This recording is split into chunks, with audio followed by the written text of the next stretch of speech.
قومی اسمبلی میں بچوں کو جنسی زیادتی کا نشانہ بنا کر قتل کرنے والے مجرم کو سرِ عام پھانسی دینے کی قرارداد کثرت رائے سے منظور کر لی گئی۔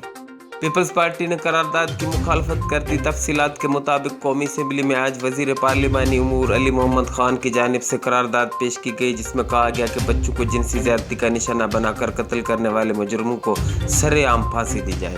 ایوان نے اتفاقی رائے سے یہ قرارداد منظور کر لی، مگر پی پی پی کی جانب سے مخالفت کی گئی۔ پی پی پی کا موقف تھا کہ سزائیں بڑھانے سے جرم کم نہیں ہوتے۔ پیپلز پارٹی کے پارلیمانی لیڈر راجہ پرویز اشرف کا کہنا تھا کہ اقوام متحدہ کے قوانین کے مطابق کسی کو سرِ عام پھانسی نہیں دی جا سکتی۔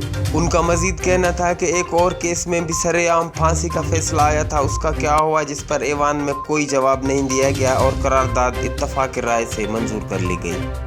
رپورٹر یوسف رند کے ساتھ Ali Jafri Solangi, H R radio news, Hyderabad.